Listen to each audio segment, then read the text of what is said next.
David and Sarah's story, Boy Scout Lane, Stevens Point, Wisconsin. My name is David, and my wife Sarah and I have lived in Stevens Point, Wisconsin for almost 20 years. Around here, everyone knows about Boy Scout Lane. Some people joke about it, most people avoid it after dark. We never paid much attention to the stories when we first moved here. It was just another narrow road surrounded by thick woods. Quiet, peaceful, the kind of place you'd drive through without giving it a second thought. Over time, though, we started hearing the same story from different people. Nobody could agree on what really happened. One version said a group of Boy Scouts was murdered somewhere along the road. Some blamed the scoutmaster. Others believed it was the bus driver who snapped during a camping trip. Another story claimed there was never a murder at all. Instead, the boys died in a terrible accident. Some people said the bus crashed. Others insisted a fire broke out, trapping everyone inside before help could arrive. The details changed depending on who was talking, but one thing never changed. Everyone agreed that something never left those woods. Sarah works as a nurse, and I manage maintenance for a local warehouse.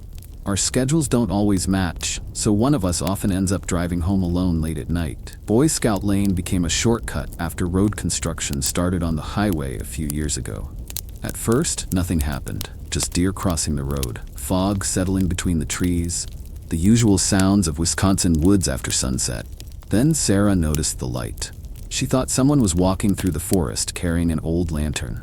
It wasn't bright, just a warm orange glow moving slowly between the trees. There were no houses back there, no campsites, no hiking trails that anyone actually used at night. The strange part wasn't the light. It was how it never seemed to get closer or farther away. It simply floated beside the road, matching the speed of the car for a few seconds before disappearing into the darkness. When Sarah told me, I figured it had to be another driver, maybe someone hunting or checking property lines. Then I saw it myself. Same color, same slow movement, same feeling that it wasn't really attached to anyone carrying it. I never found a person, only the light. After that, little things started happening. Sometimes we'd catch movement in the corner of our eyes, small shadows weaving between the trees, too short to be adults, too quick to identify. Whenever we stopped the car to look, there was nothing there. No footsteps, no voices, only the wind. One afternoon, while walking near the edge of the woods, Sarah pointed at one of the large pine trees. There were muddy handprints pressed against the bark, small ones, about the size of a young child's hands. They weren't painted on. They looked fresh. We assumed kids had been playing there. But the prints were nearly 6 feet above the ground, higher than any child could comfortably reach. We laughed it off, at least we tried to. The next week, the prints were gone. Rain had washed the bark clean. A few days later, they appeared on another tree. Different location, same size, same muddy color. We never actually saw anyone making them. One Friday evening, we asked an older neighbor about the stories. He didn't laugh. He just shrugged and said he'd been seeing lantern lights since the late 1970s. His father claimed people had been reporting them even earlier than that. He never said they were ghosts. He simply said there were places where people disappeared for a few minutes and came back convinced hours had passed. Then he changed the subject, like he regretted bringing it up. A month later, driving home together after dinner with friends, we took Boy Scout Lane again. About halfway down the road, Sarah quietly grabbed my arm. "There," she whispered. The lantern, standing perfectly still among the trees, not moving, not swinging, just glowing. Then, for a split second, I thought I saw shapes around it. Several small figures, standing in a line. I slowed the truck almost to a stop. The moment the headlights reached the spot, everything was gone. No light, no figures, nothing. The next morning, curiosity got the better of us. We returned in daylight. The ground was soft from overnight rain. There were tire tracks, our own footprints, animal tracks, but there were no footprints leading into the woods where the lantern had been. None. Months later, I searched through old newspaper archives and public records, hoping to find proof of what really happened on Boy Scout Lane.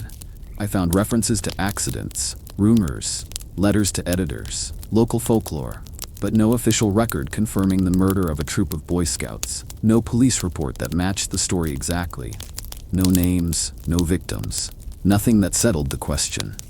To this day, Sarah and I still don't know what we saw. Maybe the legends shaped what we expected to see. Maybe someone has been playing tricks out there for decades. Or maybe the stories exist because something happened that was never fully documented. Every now and then, another driver posts online about seeing a lantern moving through the trees on Boy Scout Lane. Someone else mentions child-sized handprints. Someone else describes shadows standing just beyond the headlights. The reports are never exactly the same, but they're never completely different either. As far as we know, no investigation has ever produced evidence explaining the lights, the figures, or the handprints.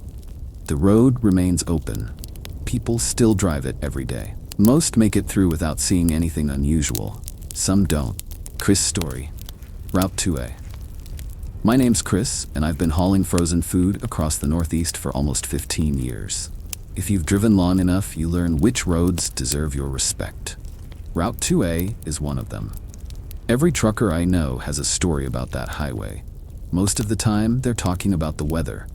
During the winter, the road turns into a sheet of ice. There are long stretches where the wind blows snow across the pavement faster than the plows can clear it. The sharp curves are the worst. You can do everything right and still end up sliding toward the guardrail. I've seen overturned trailers, jackknifed semis, recovery crews working through the night. That's why I never believe the ghost stories. Truck stops are full of them. Drivers spend enough lonely hours on the road that eventually every strange shadow becomes a legend. At least that's what I used to think. A few winters ago, I was hauling a full trailer of frozen food on an overnight run. The roads weren't closed, but the weather was getting worse by the hour. Snow kept blowing across the windshield. The temperature had dropped well below freezing. Traffic was almost non-existent. Around 2 in the morning, I came around one of Route 2A's sharp bends and noticed someone standing on the shoulder. It looked like a young girl. She wasn't waving, she wasn't moving, she just stood there facing the road. I slowed down. My first thought was that she'd been in an accident. Nobody should have been out there in that weather. As my headlights reached her, I expected her to react. She didn't. She stayed perfectly still. Then the snowdrift passed across the road for just a second. When it cleared, she was gone. There was nowhere she could have gone. Nothing but deep snow, thick woods, and a steep embankment. I convinced myself I'd imagined it. Long shift, bad visibility. That's all. About 3 months later, I was on the same route again. Different load, different weather. This time it wasn't snowing. The road was clear. Just before midnight, I saw someone standing beside a disabled-looking sedan. A woman stepped toward the shoulder and waved both arms. I pulled over. She looked exhausted. Her coat wasn't heavy enough for the cold. When I rolled down the window, she said her husband had gone into the woods looking for help after their car broke down. She asked if I could help find him. I grabbed my flashlight and climbed out. She pointed toward the trees. I only looked away for a second while grabbing my gloves from the cab. When I turned back, she was gone. Not walking away. Gone. The road was completely empty. So was the shoulder. There wasn't even a car. I searched the area with my flashlight for several minutes. No footprints, no tire tracks leading off the road, nothing. Eventually, I called state police and reported what had happened. They asked for my location and searched the area. Later, one of the officers told me they hadn't found anyone needing assistance. No disabled vehicle, no missing couple, no reports matching what I'd described. After that night, I started asking other truck drivers about Route 2A. Most laughed. A few didn't. One older driver told me he'd seen the same young girl standing beside the road back in the early 90s. Another said he'd stopped for the woman asking for help, but found the shoulder empty before he even got out of his truck. Nobody claimed to know who they were. Nobody agreed on where the stories started.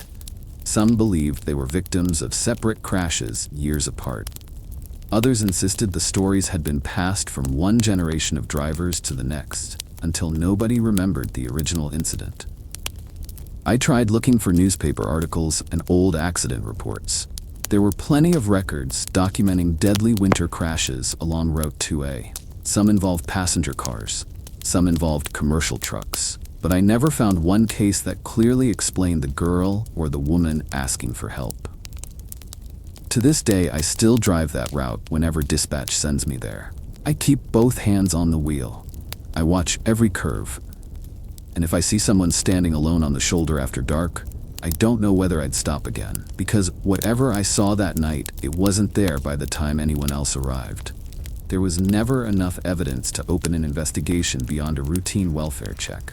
No missing persons report, no abandoned vehicle, just another unexplained call logged by dispatch, followed by another truck driver quietly adding his own story to the ones already being told along Route 2A. Emma's story, Annie's Road, Totowa, New Jersey. My name is Emma, and I work in residential real estate. A few years ago, I had a meeting with a potential client in northern New Jersey. We were supposed to discuss the sale of a family property, and I was running a little behind schedule after showing another house that afternoon. Like most people, I trusted my GPS without thinking twice. It suggested a route along Riverview Drive. I had never been there before. To me, it was just another quiet road that would save a few minutes. The drive started out completely normal. There were only a handful of cars on the road. The sun had already set, and the trees along both sides of the street made everything feel darker than it should have been. I remember thinking how peaceful the neighborhood looked. Then my phone suddenly lost its signal. That wasn't unusual by itself. It happens all the time. But a few seconds later, my GPS screen froze completely. The map stopped moving even though my car kept going. I restarted the app. Nothing. Then my phone shut off by itself.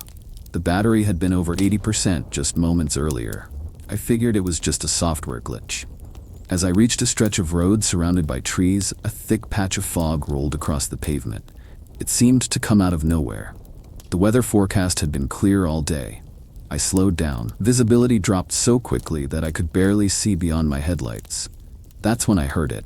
A scream. It sounded like a woman yelling somewhere off the side of the road. Not loud, just far enough away that I couldn't tell exactly where it came from. I stopped for a few seconds and lowered my window. Everything went silent. No voices, no footsteps, no traffic. Only the wind moving through the trees. I convinced myself it must have been an animal. Foxes can make strange sounds. So can other wildlife. I kept driving. A minute later, my phone turned back on by itself. The GPS immediately rerouted me to my destination as if nothing had happened. When I arrived, I apologized to my client for being late and mentioned that my phone had acted strangely on Riverview Drive. He looked at me for a moment before asking, "You've never heard of Annie's Road?" I told him I hadn't. He smiled, but it wasn't the kind of smile people make when they're joking. He explained that locals had been calling Riverview Drive Annie's Road for years. People claimed to hear screams. Some reported sudden patches of fog appearing without warning. Others said their phones, cameras, or GPS devices would stop working for no obvious reason. He also mentioned that the road runs alongside Laurel Grove Cemetery. I'd had no idea. That night, after I got home, I started searching online. There were dozens of stories, different people, different years. Many described the same strange fog. Others mentioned hearing screams with no visible source. Several claimed their phones or cameras malfunctioned only while driving that stretch of road. I went back a few weeks later during the day, mostly out of curiosity. Everything looked completely ordinary. My phone worked perfectly. There was no fog, no unusual sounds. Nothing that suggested the road was any different from the hundreds of others I'd driven for work. I've been back several times since then. I've never experienced anything else. But I still can't explain what happened that first night. Maybe there was a technical problem with my phone. Maybe the scream came from an animal hidden in the woods. Maybe the fog was nothing more than an unusual weather pattern. Or maybe it was just a coincidence that every strange thing happened within the same few minutes on the same stretch of road before I had ever heard the name Annie's Road. I later learned that local police have occasionally received calls from drivers reporting unexplained sounds or unusual conditions along Riverview Drive. None of the investigations produced evidence of criminal activity or a clear explanation. As far as I know, no official report has ever confirmed the legends surrounding Annie's Road. But the stories haven't stopped. People still drive through that road every day. Most never notice anything unusual. Others leave with a story they can't quite explain. Benjamin's story, Route 44, Rehoboth, Massachusetts. My name is Benjamin, and I've been driving a taxi in southeastern Massachusetts for almost 12 years. Most nights are predictable. Airport runs, late-night pickups outside restaurants, people heading home after work or after a few drinks. You meet all kinds of people in this job, and after a while, nothing surprises you anymore. Or at least that's what I believed. A couple of years ago, I finished dropping off a passenger in Rehoboth just before midnight. Instead of taking the highway back, my navigation suggested Route 44. I'd driven that road plenty of times before. It's long, quiet, and usually empty late at night. The weather was clear, and traffic was almost non-existent. A few miles down the road, I noticed a man standing near the shoulder. He looked like he was in his 50s. Dark jacket, baseball cap. His hands were buried in his pockets. He raised one arm as I approached. At first, I assumed he was waiting for a rideshare driver. Then I realized there wasn't another car in sight. Something about the way he stood made me slow down. He didn't seem drunk. He didn't seem injured. Just tired. I pulled over and unlocked the rear passenger door. He climbed into the back seat without saying much. The only thing he asked was if I could take him farther east along Route 44. His voice was calm, almost too calm. I glanced at him in the rearview mirror. He was looking out the window. The ride stayed quiet for the next few minutes. I tried making small talk, but he barely answered. It wasn't unusual. Some passengers simply prefer silence. As we approached an intersection, I looked away for a moment to check for traffic. When I looked back into the mirror, the back seat was empty. At first, I thought he had leaned down to grab something. I called out to him. No answer. I pulled onto the shoulder and turned on the interior lights. The rear door was still closed. The seatbelt hadn't been unbuckled. There was no sound of a door opening. No footsteps outside. Nothing. I got out and searched around the taxi with my flashlight. The road stretched in both directions. There were no nearby buildings. No side streets. No one walking away. If someone had gotten out, I should have seen them. I checked my dash camera when I got home. The recording showed me stopping on the shoulder. The rear passenger door opened, then it closed. But the angle inside the cabin was strangely distorted for a few seconds. The video froze just long enough that I couldn't clearly see the passenger getting in. A few minutes later, the footage skipped ahead to the moment I pulled over again and searched the empty back seat. The missing seconds weren't recoverable. I assumed it was a camera malfunction. The next day, I mentioned the incident to another taxi driver at a coffee shop. He didn't seem surprised. He asked me one question. Was it on Route 44? When I nodded, he told me I'd just heard one of the oldest stories in the area. Locals have talked for years about a man who asks drivers for a ride before disappearing somewhere along that highway. Some describe him as an older man. Others say he looks much younger. The details never completely match. Only the ending does. The passenger is always gone before the ride is over. Curious, I searched old newspaper archives and online forums. I found plenty of stories from drivers who claimed something similar had happened to them. Some dated back decades. Others were surprisingly recent. What I couldn't find was a police report confirming who the man was or whether the legend began with a real accident. There were records of fatal crashes along Route 44 over the years, but nothing that clearly explained the hitchhiker. To this day, I still drive that road whenever a fare takes me through Rehoboth. I've picked up hundreds of passengers since then. Nothing unusual has happened again. But every time someone gets into the back seat late at night, I instinctively glance at the rearview mirror a little more often than I used to. And every now and then, when the road is empty and the headlights stretch into the darkness, I catch myself wondering whether that passenger ever needed a ride at all. As far as I know, no official investigation has ever linked the stories to a specific person or event. The reports remain nothing more than scattered accounts from drivers who insist they carried a passenger who simply wasn't there anymore. Liam's story, Clinton Road, West Milford, New Jersey. My name is Liam, and this happened to me, my best friend Noah, and my cousin Mason a few summers ago.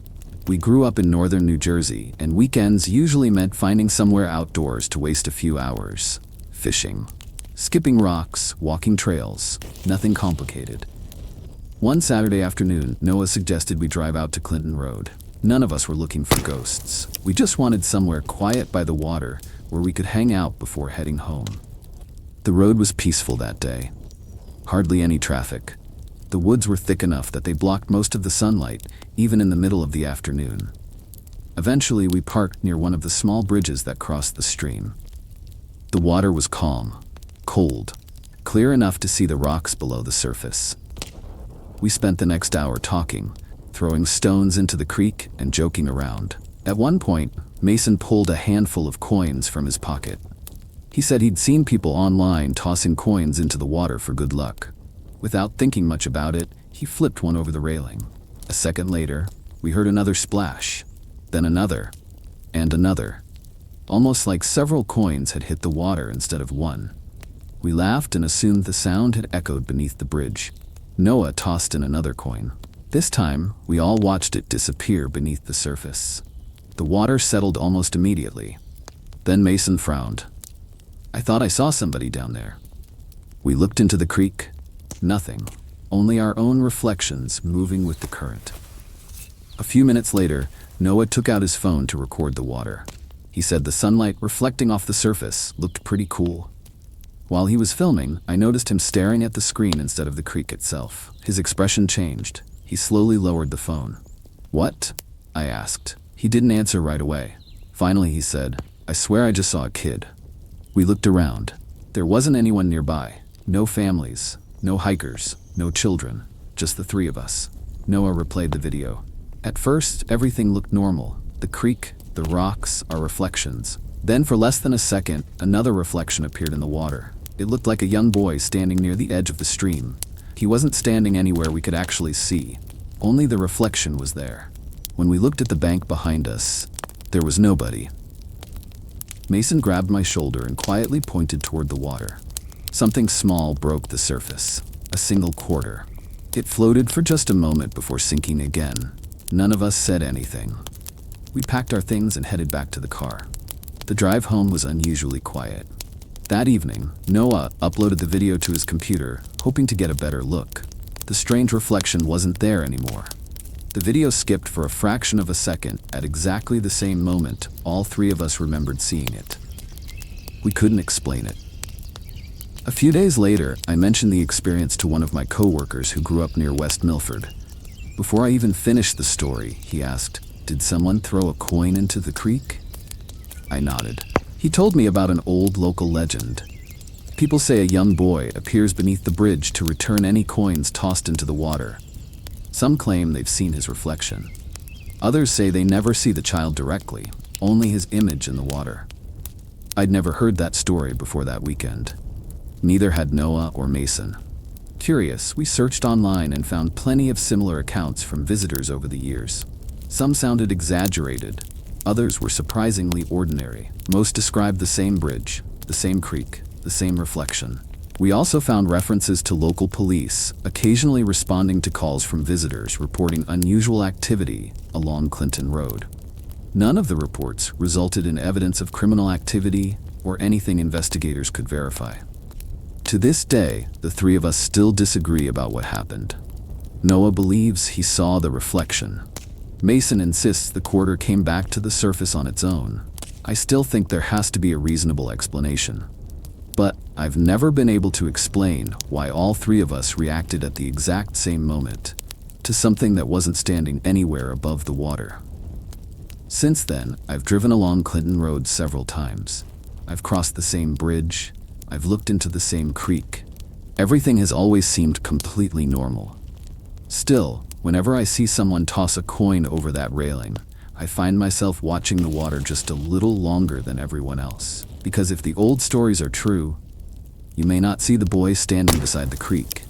You may only notice him after you look at your own reflection. There was nothing unusual about Archer Avenue that night. It was just another quiet evening in Chicago. The streets were damp from an earlier rain, and the yellow glow of the streetlights reflected off the wet pavement. Most of the businesses along the road had already closed.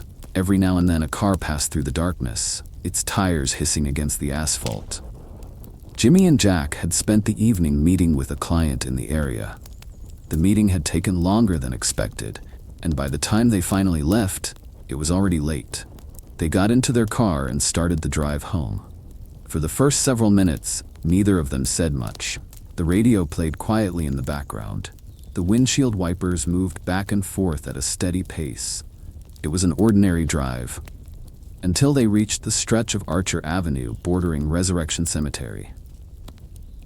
During the day, the cemetery was an ordinary part of the neighborhood, but at night, the massive grounds looked completely different.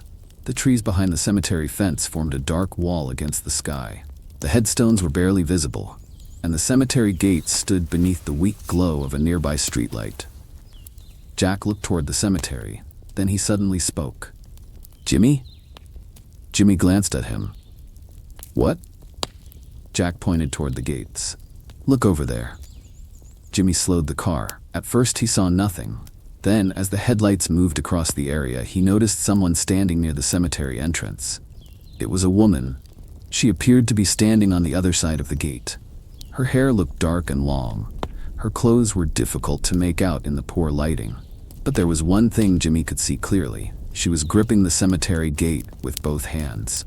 She wasn't waving. She wasn't trying to flag down a passing vehicle. She simply stood there, motionless. Jimmy took his foot off the accelerator.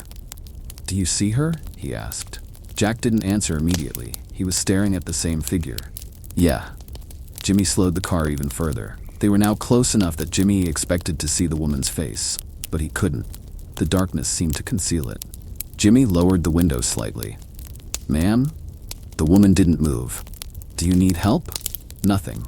Jack reached for his phone. "Call the police." Jimmy looked at him. "You serious? Call them." Jack made the call. They explained that they had seen a woman standing at the cemetery gate and were concerned that she might be in trouble. The dispatcher asked for their location. They gave it. Then they waited. Neither man took his eyes off the gate. For several minutes, the woman remained there, or at least they believed she did. Then police lights appeared in the distance. The flashing red and blue lights swept across the cemetery wall. A police vehicle pulled over. An officer got out and walked toward the gate. Jimmy immediately pointed. "She's right there." The officer looked toward the gate, then walked closer. A few moments later, he turned around. There was no woman. Jimmy stared. "What?" The officer returned to the vehicle and then walked back toward them. "Where exactly did you see her?" Jimmy pointed again. "Right there, holding the gate." Jack nodded. "She was standing there when we called." The officer searched the area. He checked along the fence. He looked behind the gate. There was nobody there. No woman, no parked vehicle, no obvious place where someone could have disappeared. The rain had left the ground damp, but there were no obvious footprints that could conclusively establish that anyone had been standing there. Then the officer noticed something. Part of the cemetery gate appeared damaged. The metal was blackened. Some sections looked burned. Other parts were bent. Jimmy and Jack looked at each other. "Was that there before?" Jimmy asked. The officer didn't answer immediately. He examined the damaged section carefully and made several notes. There was no immediate explanation for the condition of the gate, but there was also no evidence connecting the damage to the woman they had reported seeing. Eventually, Jimmy and Jack returned to their car. Neither of them said much as they drove away. The rest of the journey was quiet. The radio remained on, but neither man was listening. From that night forward, Archer Avenue never felt like an ordinary road to them again. They still had reasons to return to the area. They still had clients to meet. They still drove past Resurrection Cemetery. But whenever they had to pass the cemetery after dark, they slowed down. Sometimes they took another route entirely. Not because they believed they had seen a ghost. Neither man could prove that. In fact, there were plenty of ordinary explanations. The figure could have been a woman standing near the cemetery. It could have been someone who left before the police arrived. It could have been a trick of light and shadow. It could have been a person seen from a distance, whose appearance was distorted by darkness, rain, and the movement of the car. Even the damaged gate had a possible explanation. The damage could have happened earlier. It could have been caused by an accident, vandalism, or something completely unrelated to the sighting. There was no evidence proving otherwise. But Jimmy and Jack could never forget what they had seen. Years later, they still remembered the same detail: the woman's hands. Both of them remembered the way she had gripped the metal bars. And the strange thing was that neither man could remember seeing her let go. They had watched her. They had called the police. The police had arrived only minutes later. Yet she was gone. No explanation was ever found. No missing person was connected to the report. No witness came forward. And there was never any confirmed evidence that a woman had actually been standing at the cemetery gate that night. As far as an official investigation was concerned, it could have been nothing more than a mistaken observation. Two men driving through a dark stretch of Chicago had reported seeing someone. Officers arrived. Nobody was there. The gate was damaged. That was all. But Jimmy developed a habit after that night. Whenever he drove along Archer Avenue after midnight, he would slow down before reaching Resurrection Cemetery. He would look toward the gate, and for just a few seconds, he would check the same spot where they had seen the woman. Jack never asked him why. He didn't need to. Because sometimes when the headlights passed over the cemetery gates, Jack would look too, and every once in a while, from the corner of his eye, he thought he could see someone standing there. A dark figure, hands against the bars, watching the road. Neither man ever stopped to find out. Maybe there was someone there. Maybe there wasn't.